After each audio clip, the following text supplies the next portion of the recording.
तो हमारा next topic है कॉम्बिनेशन ऑफ रेजिस्टेंस। ठीक है, देखिए अगर हम किसी एक इलेक्ट्रिकल सर्किट को जब डिजाइन करते हैं तो वहाँ पे कुछ डिवाइस लगाते हैं जिसमें रजिस्टर हो, ठीक है, मतलब सॉरी जिसमें रेजिस्टेंस हो, है ना, डिवाइस को रजिस्टर कहते हैं। तो आपका एक सेटअप ऐसा है ना जहाँ पर हम 3 रजिस्टेंस यहाँ पर हम देख रहे हैं, 3 रजिस्टर में यहाँ प्रेजेंट है। ठीक है, अच्छा, तो एक अरेंजमेंट इस तरह का और एक अरेंजमेंट इस तरह का, क्या डिफरेंस है दोनों में? तो हम देखेंगे डिफरेंस ये है कि जब यहाँ से कोई करंट चलना शुरू करेगा इस सर्किट में, तो जितना करंट यहाँ से निकलेगा सेम करंट, है ना, पूरे इक्विपमेंट्स में जा रहे हैं, है ना, सेम अमाउंट ऑफ करंट नहीं चेंज हो रहा है। यानी कि पहला चीज़ हमें समझ में आया कि सेम करंट है। दूसरा हमें दिख रहा है कि जब करंट निकला तो वो डिवाइड नहीं हुआ, यानी कि सारे, है ना, करंट को एक ही पाथ से जाना होगा, है ना, सेम पाथ, या फिर हम बेटर होगा यहाँ लिखते हैं सिंगल पाथ, है ना, उसके पास ढेर सारे रास्ते नहीं हैं, उसके पास एक ही रास्ता है, तो ये हो गया सिंगल पाथ। ठीक है, और यहाँ देखेंगे आपकी जो रजिस्टर्स है वो साइड बाय साइड है ना, साइड बाय साइड। तो आप कभी भी जब इन 3 चीज़ों को देखेंगे तो आप एक झटके में समझ जाएंगे कि वो सर्किट कैसा है, यहाँ पर जो रजिस्टर्स कनेक्टेड है कैसा है, सीरीज कॉम्बिनेशन है। ठीक है, तो ये रजिस्टर R1 R2 R3 जो कनेक्टेड है आपस में कैसे कनेक्टेड है, सीरीज में, है ना, सेम अमाउंट ऑफ करंट सबसे जा रहा है, करंट के जाने के लिए सिंगल पाथ है, ठीक है, और साइड बाय साइड कनेक्टेड है। ठीक है, तो ये हो गया हमारा सीरीज कॉम्बिनेशन। ठीक है, अब यहाँ देखिए, यहाँ जब करंट निकलेगा, ठीक है, तो सपोज करते हैं यहाँ से I करंट निकला हो, ठीक है, अब ये I करंट जब यहाँ पहुँचेगा तो यहाँ भी जाएगा और यहाँ भी जाएगा। ठीक है, इसके रास्ते बट गए, तो आप समझिए कि यहाँ पे सपोज करते हैं यहाँ I1 करंट होगा तो यहाँ पे I2 करंट होगा, है ना, तो ये जो I होगा वो क्या होगा, ये I करंट होगा वो I1 प्लस I2 के बराबर होगा। ठीक है, तो यहाँ पर हम देख रहे हैं दूसरा चीज़, है ना, कि करंट डिवाइड, है ना, पैरेलल को पहचानने का क्या तरीका है कि करंट क्या हो रहा है, डिवाइड हो रहा है, मल्टीपल पाथ है, यहाँ पाथ कैसा है, मल्टीपल है ना, एक पाथ नहीं है करंट के जाने के लिए। उसके बाद क्या देख रहे हैं हम, उसके बाद हम देख रहे हैं कि डायरेक्टली सारा रजिस्टर पॉजिटिव से डायरेक्टली कनेक्टेड है, सारा रजिस्टर निगेटिव से डायरेक्टली कनेक्टेड है ना, तो यहाँ लिखेंगे आप डायरेक्ट कनेक्शन।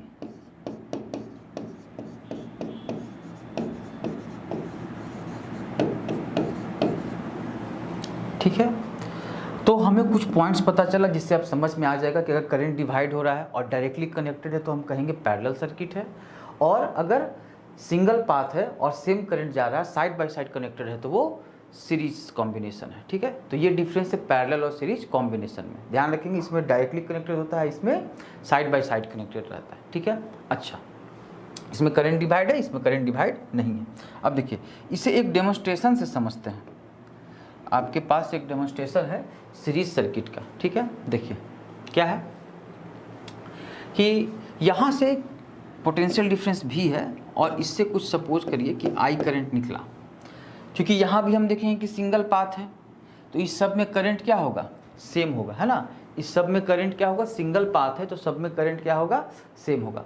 अब जब सब में सिंगल करंट जा रहा है, अब हम क्या करेंगे, इसका रीडिंग लेंगे। तो हम देखिए यहाँ पर वोल्टमीटर V1 रीडिंग दिया, V2 रीडिंग दिया और V3 रीडिंग दिया। ठीक है, तो हम यहाँ पर प्रैक्टिकली आप जब करेंगे तो इसे देखेंगे कि ये जो V है ना, ये V1 plus V2 plus V3 के सम के बराबर है। अगर इसको 4 भाग में बांटते तो सबको, है ना, V1 V2 V3 V4 V5 V6 सबका सम के बराबर रहता है, मतलब पोटेंशियल डिवाइड होता है।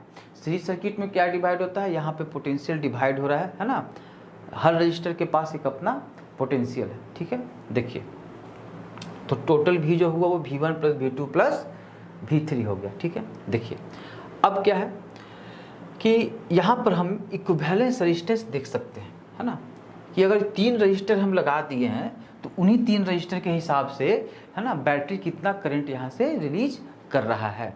ठीक है, तो उसे निकालने के लिए हम करेंगे, देखिए एक I करंट तो निकला और टोटल रेजिस्टेंस को आप R इक्विवेलेंस मान लीजिए।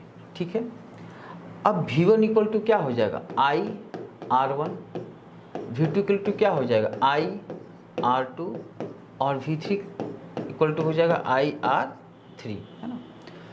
तो यहाँ हम देखेंगे कि I हम कॉमन ले लिए तो R1 plus R2 plus R3, और यहाँ पर R इक्विवेलेंस, I से I कैंसिल, तो R equivalence is equal to R1 plus R2 plus R3 dot dot dot dot dot, ठीक है। मतलब आप ऐसा समझ सकते हैं, यहाँ 3 था ना, अगर मान लेते हैं आपका R इक्विवेलेंस निकालना है सीरीज में, ठीक है, वहाँ पर कई सारे रजिस्टर कनेक्टेड है, ठीक है, तो वहाँ पर हम क्या देखेंगे R1 R2 R3, ठीक है ना, R4 R5 जितना कनेक्टेड होगा हम इसको सबको क्या करेंगे, ऐड कर देंगे, मतलब सिंपल सम, है ना। R इक्विवेलेंस रजिस्टर का हमें निकालना होगा सीरीज में, तो हम क्या लिखेंगे, सीरीज में हम करते हैं सिंपल सम, बस जोड़ देना है ना, और हमें क्या मिल जाएगा इसका इक्विवेलेंस रेजिस्टेंस, ठीक है। अच्छा अब देखते हैं पैरेलल सर्किट और इक्विवेलेंस रेजिस्टेंस पैरेलल सर्किट में। देखिए यहाँ पे अगर आपका I करंट निकला, ठीक है, तो यहाँ गया और यहाँ गया, ठीक है, मतलब ये यहाँ पे इस तरह से डिवाइड कर रहा है, मान लेते हैं I1 I2 और I3, ठीक है, तो करंट I1 I2 I3 गया, यहाँ सबसे गुजरा है, ठीक है, उसके बाद फिर से यहाँ पे जो हमें फाइनल I मिल रहा है वो क्या हो जाएगा, I क्या हो जाएगा I1 plus I2 plus I3, यानी जितना करंट यहाँ तीनों में बटा वो वापस हमें क्या हो जाएगा, हमें वापस मिल जाएगा I1 plus I2 plus I3, ठीक है। अच्छा अब देखिए, तो यहाँ पे भी हम क्या किए हैं, वोल्ट मीटर लगाए हैं, ठीक है, और यहाँ पे एक एमीटर है, ठीक है, तो एमीटर से हमें करंट मिल जाएगा, यहाँ कनेक्ट करके देखेंगे तो यहाँ हमको यहाँ का करंट और यहाँ का, है ना, वोल्ट मिल जाएगा। यहाँ पे हम कनेक्ट करेंगे एमीटर तो हमें यहाँ का करंट, और यहाँ कनेक्ट करेंगे तो हमें इस पोटेंशियल, है ना, डिफरेंस यहाँ का पता चल जाएगा, ठीक है। अच्छा तो इस एक्सपेरिमेंट को जब हम करेंगे तो हम देखेंगे कि I जो है वो किसके बराबर है, I1 plus I2 plus I3, ठीक है। अच्छा और एक चीज़ हम देखेंगे कि इन तीनों का पोटेंशियल डिफरेंस क्या है, सेम है। ध्यान रखेंगे कि पैरेलल कॉम्बिनेशन में, है ना, पैरेलल कॉम्बिनेशन में पोटेंशियल डिफरेंस सेम होता है, पोटेंशियल डिफरेंस इज सेम। क्या बोलेंगे कि पैरेलल कॉम्बिनेशन में पोटेंशियल डिफरेंस सेम होता है, ठीक है ना। देखिए तो I is equal to V by R equivalence, ठीक है। अच्छा I1 is equal to V by R1, I2 is equal to V by R2 और I3 is equal to V by R3। इन तीनों में हम देखेंगे कि V सेम है ना, पैरेलल कॉम्बिनेशन में पोटेंशियल डिफरेंस सेम रहता है, ठीक है। तो यहाँ से हम क्या करेंगे, कॉमन ले लेंगे, है ना, V, और ये हमें मिल गया 1 बाई R इक्विवेलेंस, ठीक है, is equal to V 1 by R1 plus 1 by R2 plus 1 by R3। तो V से V कैंसिल और हमें मिला R इक्विवेलेंस का फॉर्मूला कुछ इस तरह से, 1 by R equivalence is equal to 1 by R1 plus 1 by R2 plus 1 by R3, ठीक है। तो पैरेलल कॉम्बिनेशन में हम इस तरह अगर जितने भी कनेक्टेड हो उसे हम इस तरह से कनेक्ट करके, है ना, कर सकते हैं, है ना। अच्छा एक और यहाँ लगा सकते हैं, एक और यहाँ लगा सकते हैं, और सबका सम कैसे करेंगे, सबका सम करना होगा 1 by R1 plus 1 by R2 plus 1 by R3, ठीक है। तो पैरेलल में हम लोग क्या करते हैं, है ना, हम उसे उलट कर जोड़ देते हैं, सिंपल है ना, हम उसे उलट कर जोड़ देते हैं। रेसिप्रोकल लेना है रेजिस्टेंस का और क्या करना है, उसे ऐड कर देना है। सीरीज में सिंपल सम था और पैरेलल में उल्टा करके जोड़ते हैं, है ना, उसका रेसिप्रोकल्स को ऐड करते हैं, रेजिस्टेंस के रेसिप्रोकल्स को ऐड करते हैं बस, और आपको इक्विवेलेंस मिल जाएगा, ठीक है। अच्छा जब न्यूमेरिकल पार्ट सॉल्व करेंगे, है ना, तो हम इस पर कई तरह के क्वेश्चन देखेंगे, ठीक है। एक सिंपल एग्जांपल अभी आप देख लीजिए कि अगर एक ऐसा सर्किट है ना, और ये कैसा है, पैरेलल कॉम्बिनेशन में, ठीक है। सपोज करते हैं इसका रेजिस्टेंस है R1, इसका रेजिस्टेंस है R2, तो हमें R इक्विवेलेंस निकालना है। तो R इक्विवेलेंस क्या हो जाएगा, 1/R1 + 1/R2, ठीक है। तो इन दोनों का रेशियो हो जाएगा, सॉरी रेशियो करें, एलसीएम हो जाएगा R1 R2, और ये हो जाएगा R2 + R1, ये 1/R इक्विवेलेंस। तो R इक्विवेलेंस कितना निकल के आया, अब इसे हम उलट देते हैं, तो हमें मिलेगा R1 R2/R1 + R2, ठीक है। ये हुआ इक्विवेलेंस रेजिस्टेंस। हम जितना चाहे उतना पैरेलल में रेजिस्टर ले सकते हैं, उसको इस तरह से ऐड कर सकते हैं। बस करना क्या है, रेसिप्रोकल करके ऐड करना है, और आपको जो वैल्यू मिलता है वो भी 1/R इक्विवेलेंस ही मिलता है, ठीक है। आइए नेक्स्ट देखते हैं।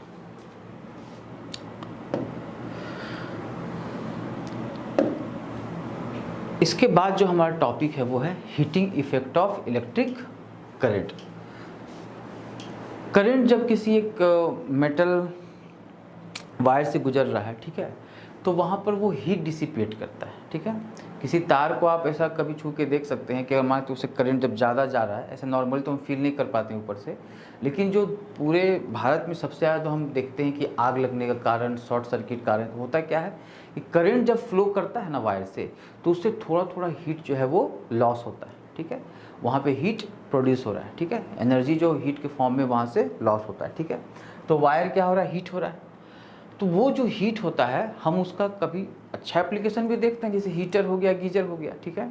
और उसका ख़राब असर भी है कि वायर में आग लग जाता है, और है ना, सबसे ज़्यादा आज के डेट में आग लगने का जो डोमेस्टिक फायर जो हो रहा है केस, उसमें सबसे ज़्यादा रीजन किसका है, इलेक्ट्रिक करंट का है, ठीक है।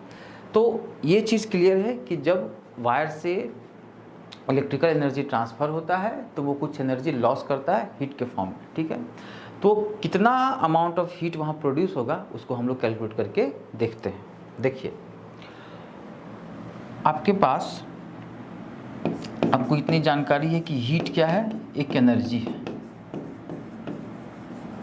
अच्छा, और एनर्जी ही वर्क होता है। हम जानते हैं कि एनर्जी क्या है, वर्क है, अच्छा। तो हमने यहाँ पे एक वर्क डन किया था, है ना, याद है पोटेंशियल के समय हमने वर्क डन किया था, तो देखा था कि work done per unit charge जो था वो हमारा पोटेंशियल के बराबर था, ठीक है। Work done per unit charge हमारा पोटेंशियल के बराबर था, अच्छा। तो W = हम लिख सकते हैं Q भी, ठीक है, अच्छा। तो वर्क ही एनर्जी है, तो हम हीट एनर्जी जो वहाँ पे रिलीज कर रहा है ना, उसको भी हम लिख सकते हैं Q भी, है ना, अच्छा। तो H = हमें मिला Q भी, और V = हम IR लिखते हैं, और Q = हम लिखते हैं IT, क्योंकि I = होता है Q/T, तो हम Q = IT लिख सकते हैं, ठीक है। तो यहाँ पे हम लिखे IT, और ये हो गया I² R और T। तो हीट का फॉर्मूला क्या निकल के आया, I² R T। तो कितना हीट निकल रहा है वो डिपेंड कर रहा है कि वहाँ पे करंट कितना फ्लो कर रहा है, उसके स्क्वायर पे डिपेंड करता है, ठीक है। करंट 2 गुना बढ़ाएंगे तो हीट 4 गुना बढ़ जाएगा, करंट 3 गुना बढ़ाएंगे तो हीट 9 गुना बढ़ जाएगा। रेजिस्टेंस पे ऑफ कोर्स डिपेंड कर रहा है, ठीक है, और टाइम, है ना, कि जितने देर तक हम वहाँ से उस करंट को गुजारेंगे उतना ज़्यादा वहाँ से हीट प्रोड्यूस होगा, ठीक है। हमें पता चल जाएगा कितना जूल हीट वहाँ से, है ना, प्रोड्यूस हो रहा है, ठीक है।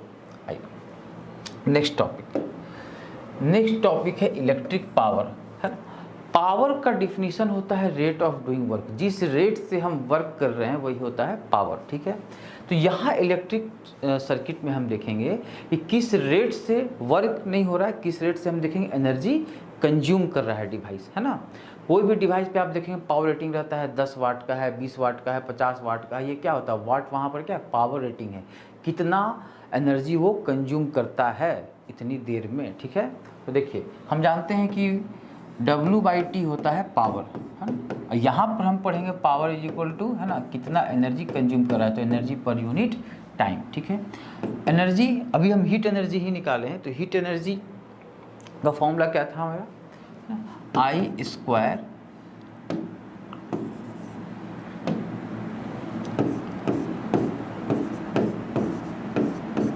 ठीक है, अपॉन T। तो यहाँ से हमें मिल गया पावर का फॉर्मूला I² R, ठीक है। Power is equal to I square R. देखिए जितना एनर्जी यहाँ पर हम कंज्यूम करेंगे पर यूनिट टाइम, एनर्जी हमारा वर्क डन, तो वर्क डन को हम आई स्क्वायर आर टी लिख सकते हैं, ठीक है। अच्छा, तो अब पावर क्या मिला, आई स्क्वायर आर। पावर को हम एक फॉर्मूला से और लिख सकते हैं, जैसे आई को इधर लिखे और आई इंटू आर, है ना। आई आर क्या होता है, भी, तो हम पावर इक्वल टू वी आई भी लिख सकते हैं, ठीक है। तो पावर का हमें दो फॉर्मूला मिला, एक मिला power is equal to I square R T और दूसरा हमें मिला power is equal to V I, ठीक है। तो पावर का दो फॉर्मूला हमें मिल गया, आई स्क्वायर आर और वी आई, ठीक है। और यूनिट क्या होगा, वाट, है ना। जैसे बोलते हैं 10 वाट का बल्ब है, मतलब इसका पावर है 10 वाट, ठीक है। स्पीकर्स होते हैं 1000 वाट, 2000 वाट, ठीक है। तो जितना वो एनर्जी कंज्यूम कर रहा है पर सेकंड, है ना, पर यूनिट टाइम, तो वो क्या होता है उसका पावर, है ना। जूल पर सेकंड क्या हो जाएगा, जूल पर second. 1 watt is equal to होता है 1 जूल पर सेकंड, ठीक है। अगर किसी का 10 वाट है मतलब 10 जूल पर सेकंड वो कंज्यूम कर रहा है, ठीक है। अच्छा, नेक्स्ट डोमेस्टिक वायरिंग, ठीक है। देखिए हमारे घर में जो सप्लाई आता है, ध्यान से सुनिएगा, वहाँ पे 3 वायर्स होते हैं, ठीक है। एक होता है लाइव वायर, दूसरा होता है न्यूट्रल वायर और तीसरा होता है अर्थ वायर। लाइव वायर से करंट आता है, डिवाइस में गया, यूज हुआ, और उसके बाद अब करंट को हम कहीं पे रोक के नहीं रख सकते हैं। ध्यान से सुनिए, करंट को हम कहीं पे रोक के नहीं रख सकते हैं, है ना। सपोज करिए कि ये आपके पास एक बेसिन है ना, एक आपका वॉश बेसिन है, ठीक है। आप यहाँ पे बर्तन धो रहे हैं, ठीक है। तो यहाँ पे एक पाइप है, ठीक है।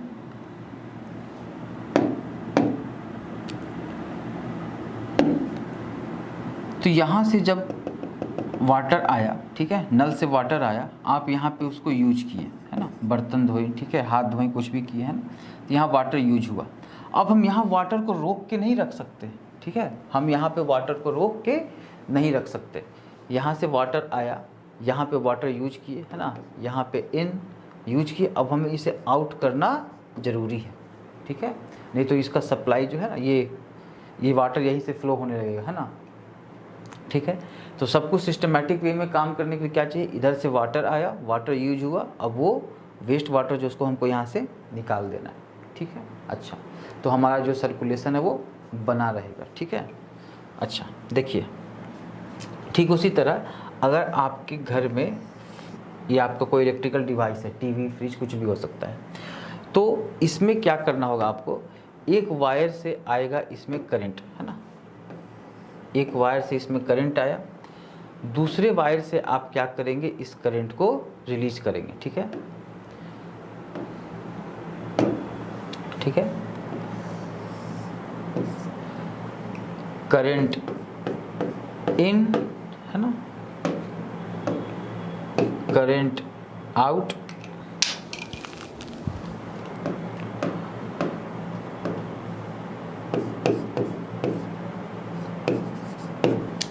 करंट आया डिवाइस में,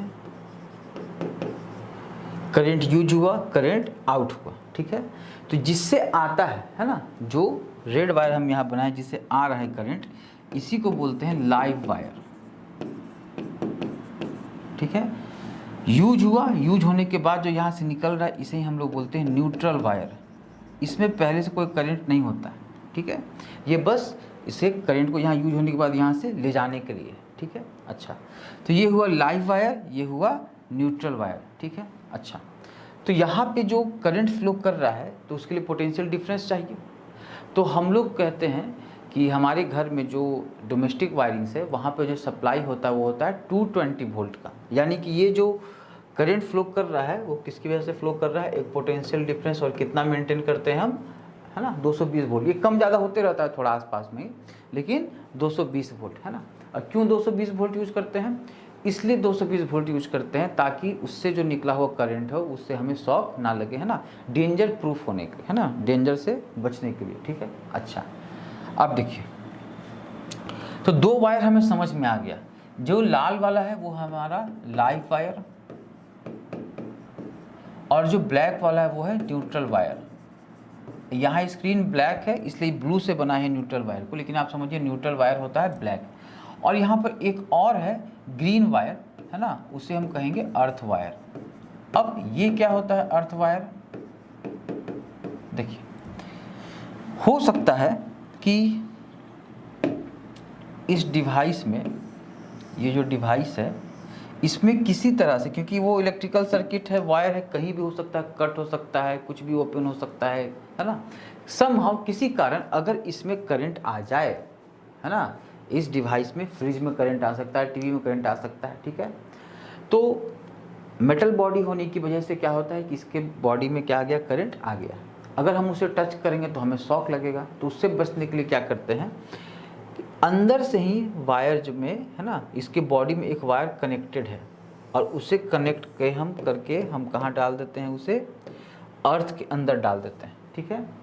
और यहाँ पर एक पोटेंशियल डिफरेंस क्रिएट हो जाता है अर्थ से कनेक्ट करने से वायर को। अब अगर किसी तरह इस बॉडी में कहीं से भी कोई करंट अगर आता है तो वो करंट क्या होगा, डिस्चार्ज हो जाएगा, सीधे चले जाएगा अर्थ में, ठीक है। मतलब अगर फ्रिज में कहीं से करंट आ गया, है ना, तो जब हम उसे टच करेंगे तो हमें शॉक नहीं लगेगा, क्यों? क्योंकि वो करंट कहाँ चला जा रहा है, अर्थ में चला जा रहा है।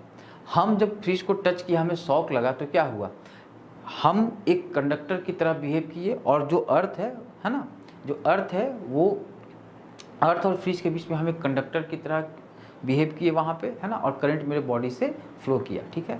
तो इसी चीज़ को बचाने के लिए क्या है कि हम पहले ही से उसको कनेक्ट करके रख देते हैं ना, तो करंट उससे पहले ही अर्थ में चला गया, ठीक है। अच्छा, तो ये हमें शॉक से बचाता है।